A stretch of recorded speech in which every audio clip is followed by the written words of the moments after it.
Welcome to the Teachers on Fire podcast, where I profile agents of growth and transformation in education today.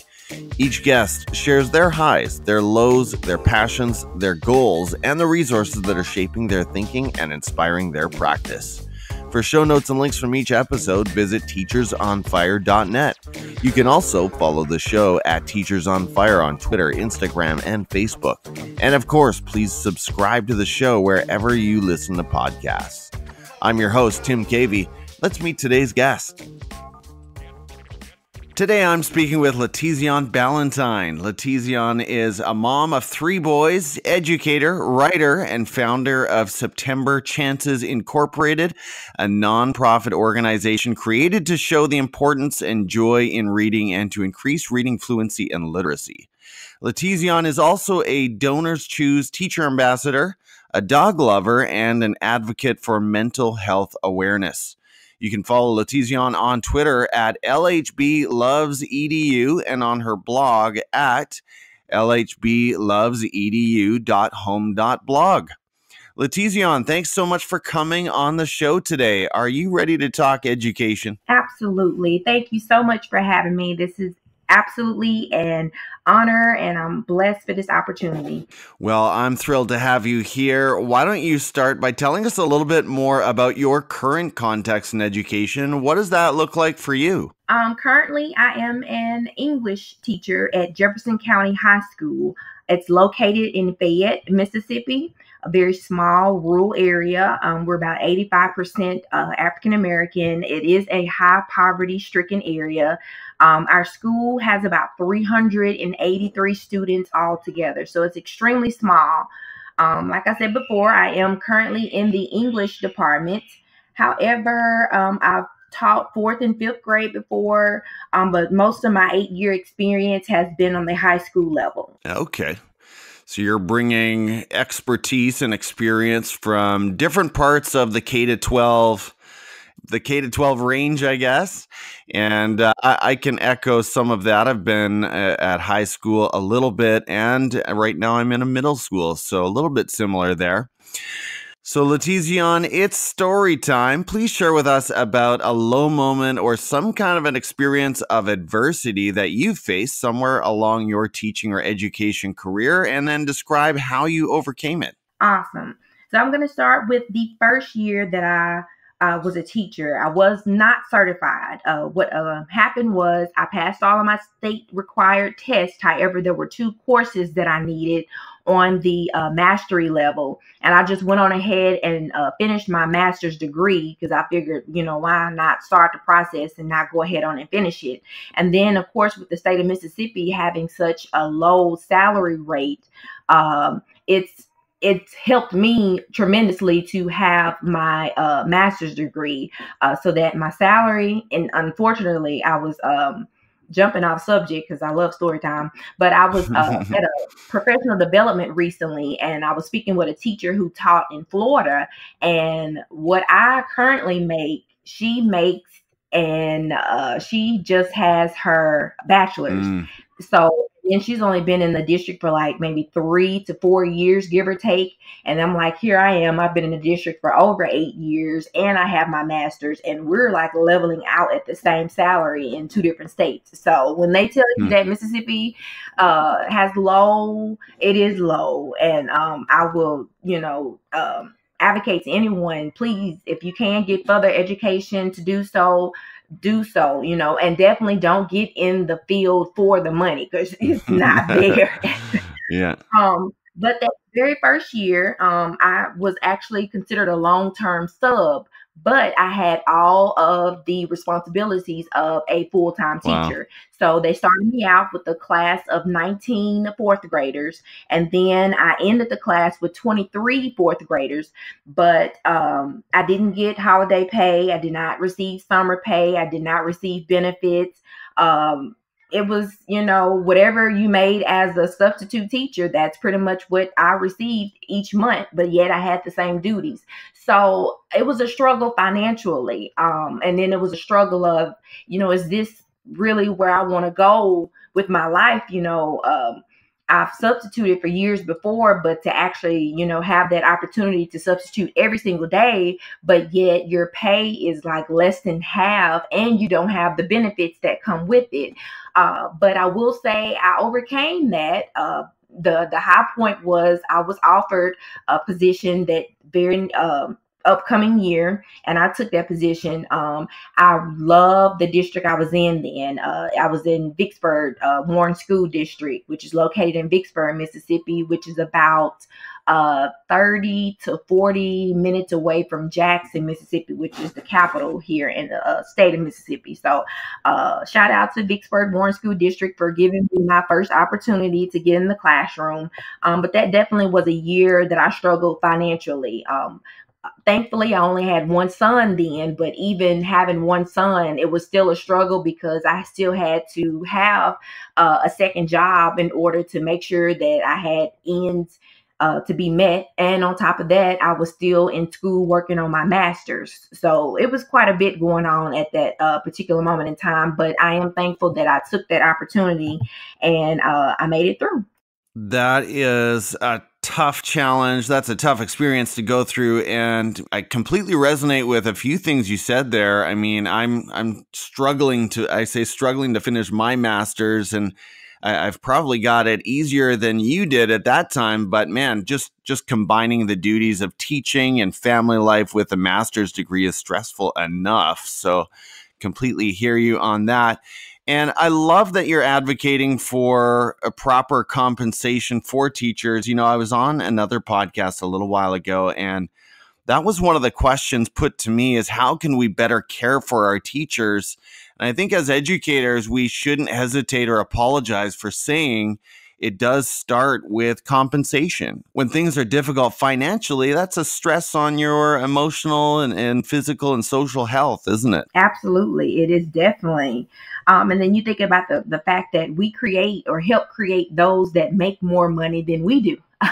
Right. Doctors to lawyers, and even those that go into the athletic field, we help get them to some point, as far as at least finishing grade school to get to that point.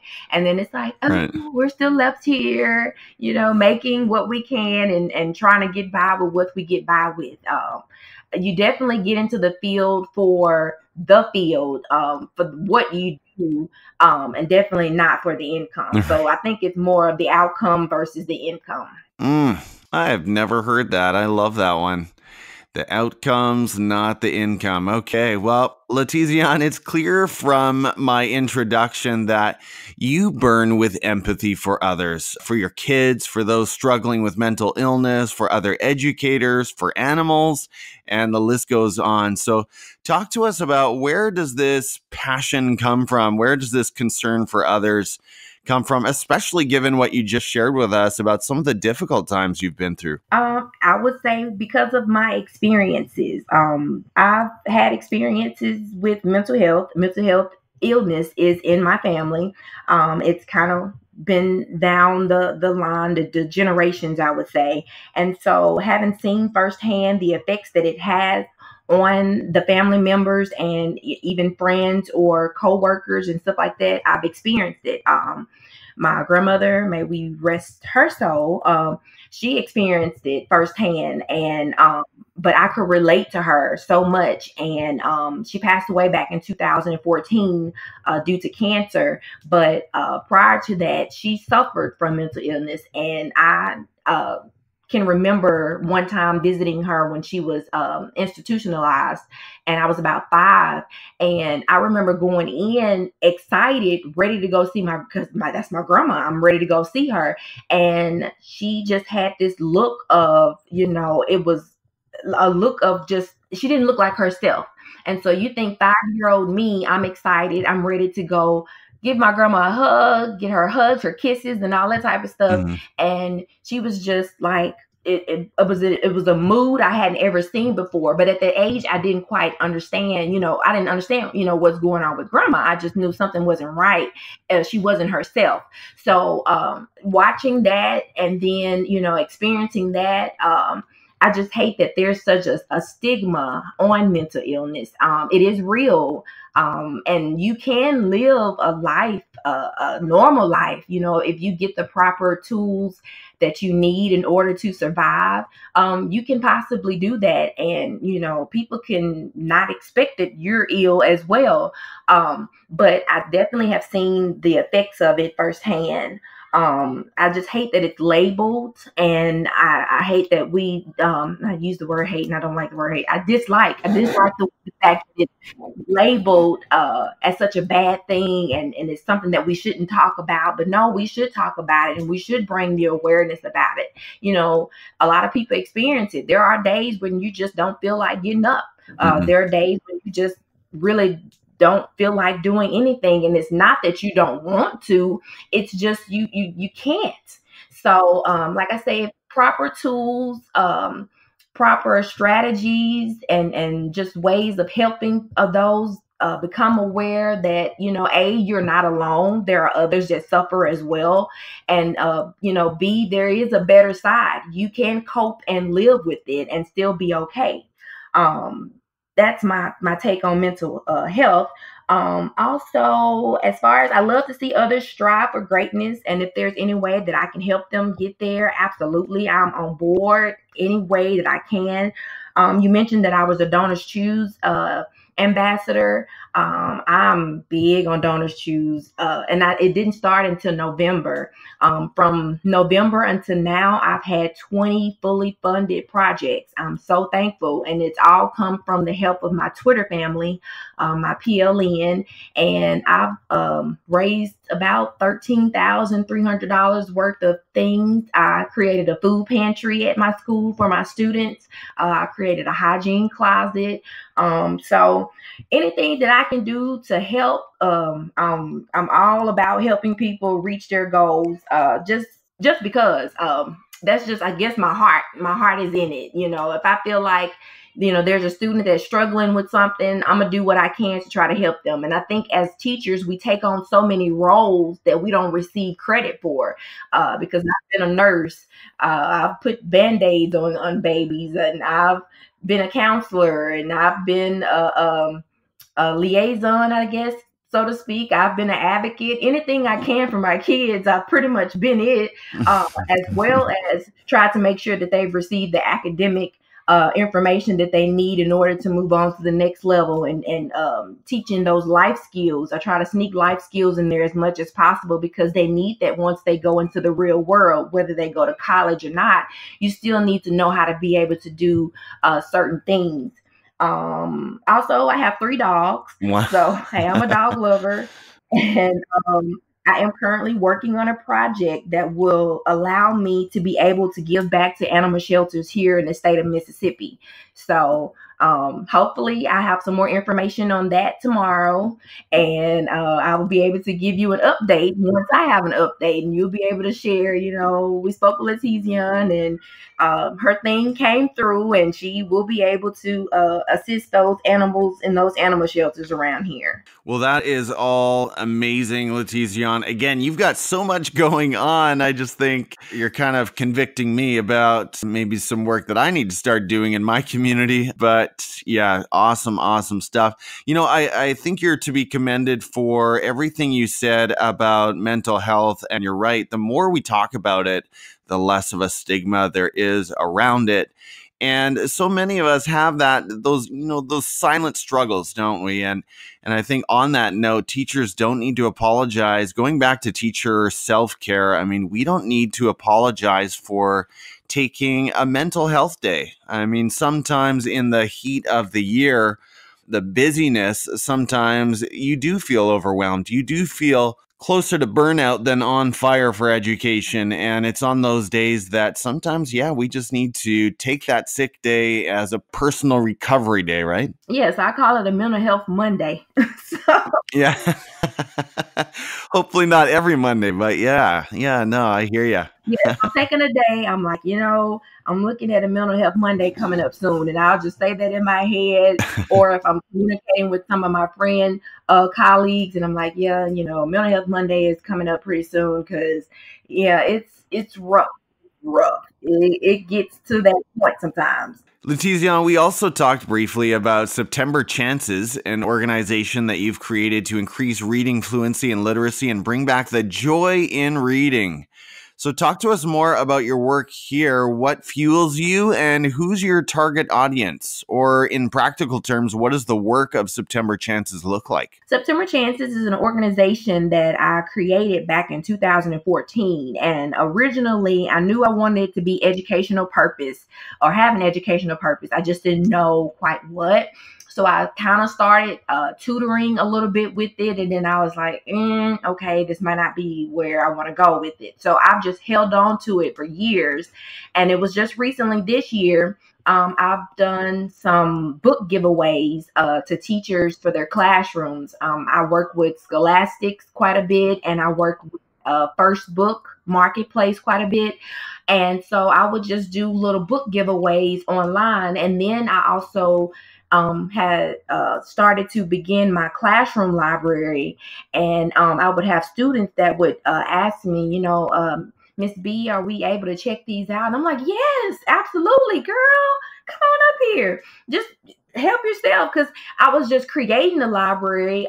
Scholastic, they're wonderful. They were doing $1 book each week. And so each week I would make sure I would purchase at least 3 of those $1 books. And that was helping me create my library. So I know I put quite a bit of funds into it. And that's another thing about teaching. You fund quite a bit of what you put into your classroom. Sometimes they give you a little stipend or something to use throughout the year, but when you actually look at it, that might help for maybe 2 to 3 months. So a lot of times you're inputting your own funds into it. So I would start doing book giveaways online, and that helped my Twitter just kind of grow and my PLN grow tremendously, because people were always wanting books for their classroom. And I was like, oh, little old me can help fund a couple of books for your classroom. And I usually try to, when I do a giveaway, give between 8 to 10 books, to try to help with the libraries. And so then it hit me one day, and I was like, that's what September Chances is supposed to be for. My ultimate goals with it are to provide scholarships for graduating seniors. So I'm looking at if I get the right amount of funds in, hopefully being able to provide at least two $250 scholarships to graduating seniors. And also my hashtag is a book for every child. My goal is to have a book given to every child within my school district before the school year is over. And so depending on how I grow in that direction, that would actually help me to be able to venture out and work with other districts as well. So that is the behind goal for September Chances. I look at the fact that we're poverty stricken, but I feel that technology has kind of taken over. So kids will pick technology over books. But what if you're given that one book that you're interested or you're intrigued in, and someone has given it to you, so it's yours and you own it?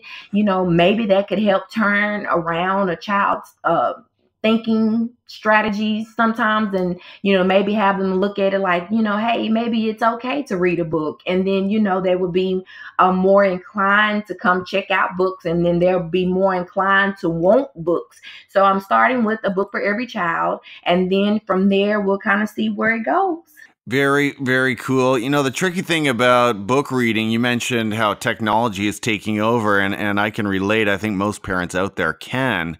And here at the KV House in the summer, it's all about completing chores and doing something creative before screen time. And yeah, you're absolutely right. Getting our kids to read more books, such a challenge. But it does start with getting books in front of them that connect with their interests and passions. And I love what you're doing with the giveaways to grow libraries in homes and classrooms around the country, or around your area, I guess, for sure. We're starting with my area first, and God willing, I will be able to, build from here and go outward. So that's definitely the goal with it. So cool. You've got big visions. I love it. Hey, Latezeon, as you look across your PLN and your own practice, what else is setting you on fire about education today? What drives my passion is trying to bring my students the same type of technology that I see others have access to. So the advancement in technology. For an example, we're behind with the amount of computers and stuff that we have. So some of the Donors Choose projects I've done, they've been to receive Chromebooks and to receive an iPad, and just giving the kids access. And they came into use toward the end of the school year because when we were doing state testing, the library and some of the labs were closed, and kids had writing assignments they needed to get turned in. So I would allow them to use the Chromebooks to type up their assignments, and then we would save it either to a jump drive, or they would email it to me, and then I would use my printer to print it out, and they were able to take their assignments that they couldn't do at home. They were actually able to get them turned in to their teachers on time. So I was like, hey, it came in handy to actually have these Chromebooks available. So definitely getting that involved, and also the lack that they have of financial literacy, pushing financial literacy as much as possible. That's kind of driving my passion for my babies at the moment. Very, very cool. Over in the financial literacy area, have you ever heard the name of Dave Ramsey? Are you familiar with his stuff? Yes, I am. I've heard of him and some of his books that he's written. So he's next on my list. Hopefully I can do a project to receive one of his books as far as in one of my professional development projects that I hope to do soon. Yeah, I know. I only bring him up because I know his company is putting together some pretty good curriculum for schools. I actually haven't gone through it, but I'm hearing really good reviews. Moving on, Latezeon, how are you looking to grow professionally and improve your teaching practice next year? Can you share about a specific professional goal or something else that you're currently working on? Yes, sketchnotes. I've become intrigued with sketchnotes. Students, to me, in some aspects, they learn better visually, and if they're actually visually creating it themselves. So, taking a vocabulary word, and instead of just writing the definition, they can like draw the definition out or give certain pictures and stuff that might help them relate back to the word. So increasing vocabulary and incorporating sketchnotes.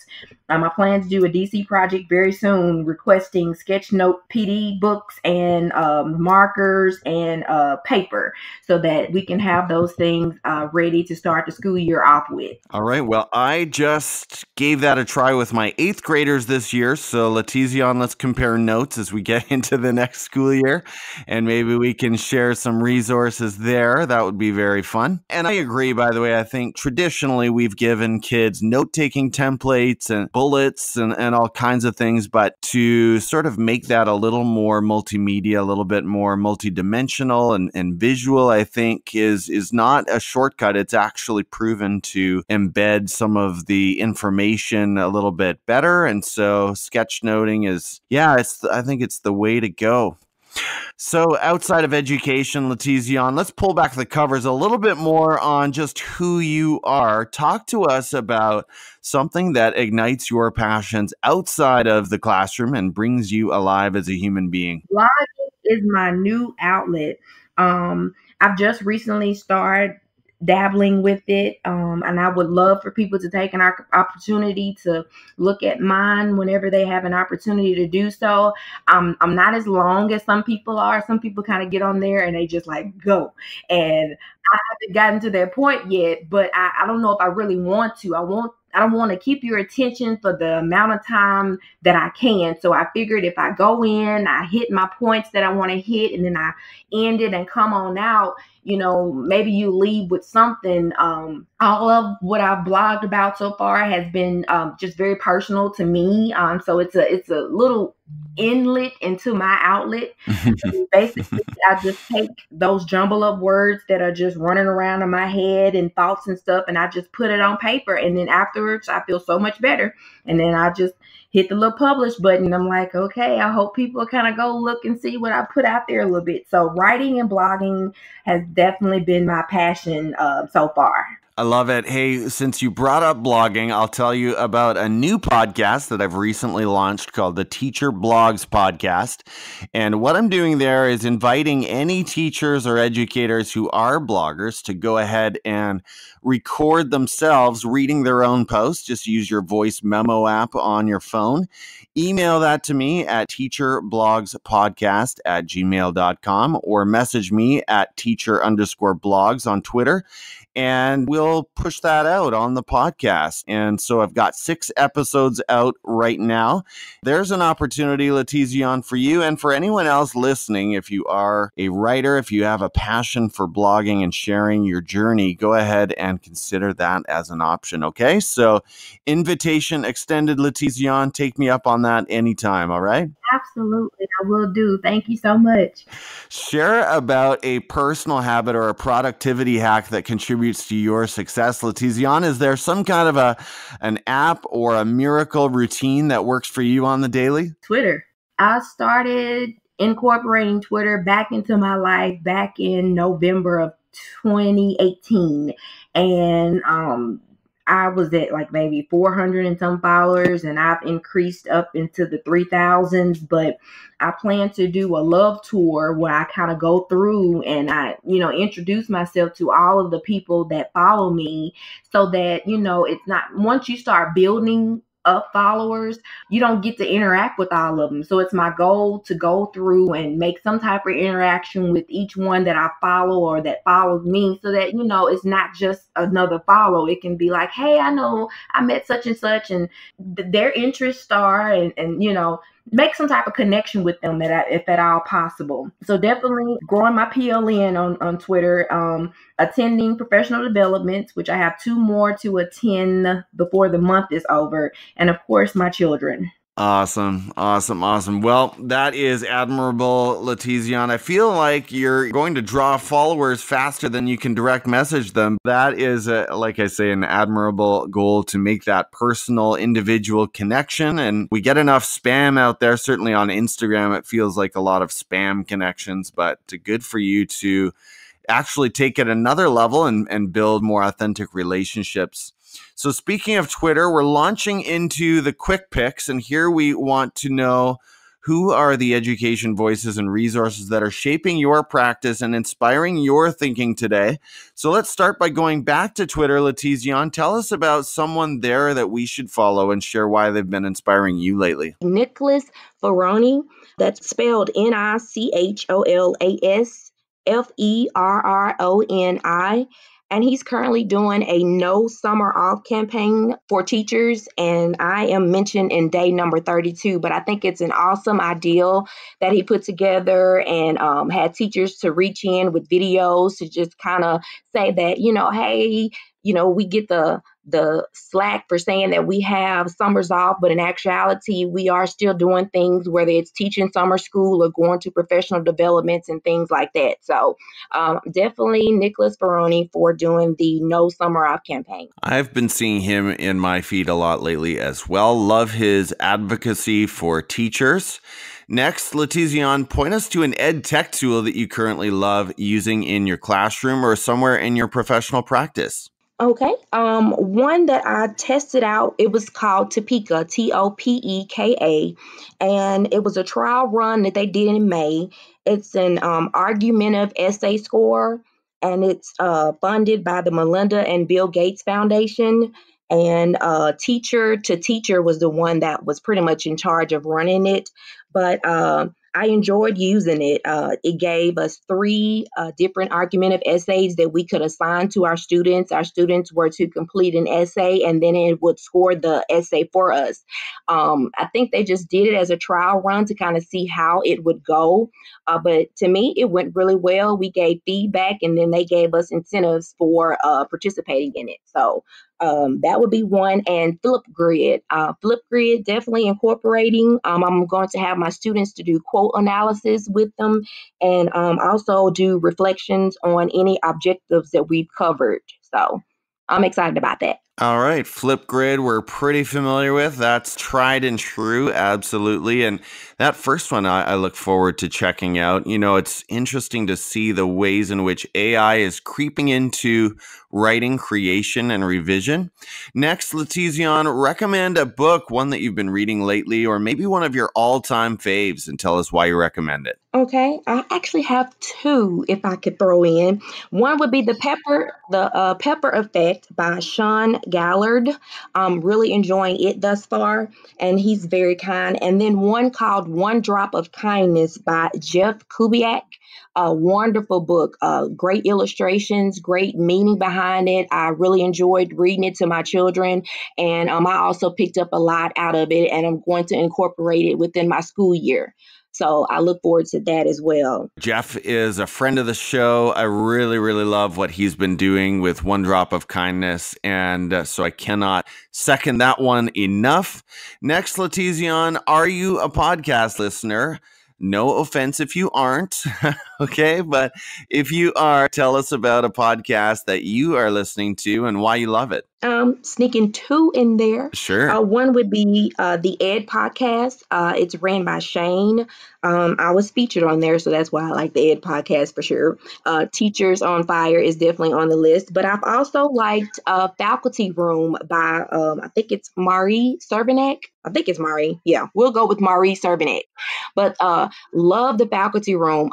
Her setup, the way she begins it, is just, she has that laid to the T. So kudos to her for doing that. All right. Tell us about a YouTube channel that you enjoy. And this can be one that you find useful in the classroom, or maybe one that you just find personally amusing. I found A Classroom Diva. And one of her segments, or one of her shows, is called A Day in the Life of a Second Grade Teacher. And I really enjoyed it. I love her perception, how she speaks, how she relays her message. All of it is just, it just kind of flows really, really well. So she's called A Classroom Diva. Okay, we'll check that out. And then last question, strictly non-educational, Latezeon, just for fun, what are you watching on Netflix right now? Netflix, it is Stranger Things 3. I cannot promote that enough. It is science fiction based, which is something I'm not that much into. However, I was drawn to it ever since season 1, and I would binge watch. My husband and I binge watch episodes 1 through 7, and then we saved episode 8 for the next morning. Great cast. I love the interaction the children have with each other, their friendship. It's really, really good. Even though it's science fiction based and you might think it's, strange, and it is a bit strange, it's really, really good. So I definitely would suggest Stranger Things 3 and 2 and 1. Sounds good, Latezeon. Hey, what are the best ways for people to follow you and connect with your message? I can be reached at Twitter at LHB Loves EDU. I have a blog. It's lhblovesedu.home.blog. I do have a YouTube channel. It is LHB Loves EDU. IG LHB Loves EDU. I kind of keep the same thing so that, if people are trying to locate me, they can find me. They just type in LHB Loves EDU. And I will tell you some exciting news that I did receive yesterday. I will have a book deal. So I'm really thrilled about that. All right. Well, we'll look forward to that book, Latezeon. Hey, once again, thank you so much for coming on the show today.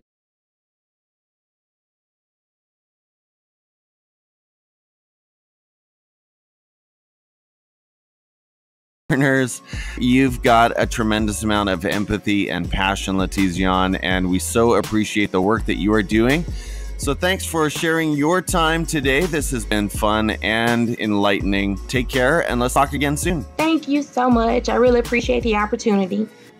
Thanks for joining me today here on the Teachers on Fire podcast.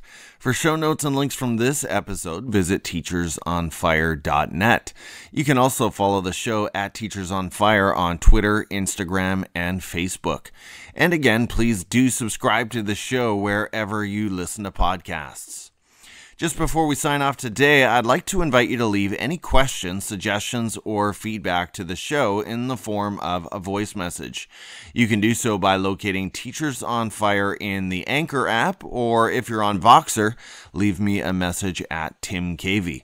Either way, I'd be thrilled to hear from you and feature your message in a future episode.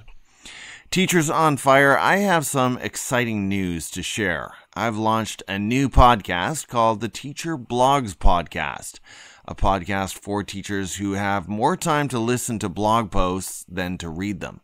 The mission of this podcast is to amplify the voices of education writers like you that are seen, read, but need to be heard. Last week's episodes featured posts from Riley Dewick, Janelle McLaughlin, and Jeff Kubiak, and your voice could be next. All you need to do is use your phone's voice memo app to record yourself reading your own blog post. Then use the share button to email the voice file to teacherblogspodcast@gmail.com. If you've written a blog post that you'd like me to consider featuring, please message me at teacher_blogs on Twitter. Speaking of Twitter, Katie Maresh at Believe In Yet recently tweeted, "Learner Lab by Train Ugly and Teachers on Fire are my favorite. Must check out." And Katie was responding to an invite for favorite podcasts, so thank you, Katie, for mentioning Teachers on Fire.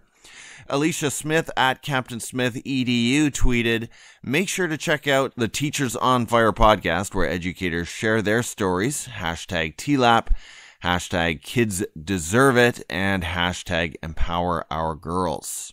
John Martinez at John Martinez 727 tweeted, "Tons of good stuff with Scott Noons, graphic design, freestyle, Gimlet, podcasts, books, and more. 2 thumbs up at Teachers on Fire, at Mr. KV, at Mr. Noons Teach, #NowListening."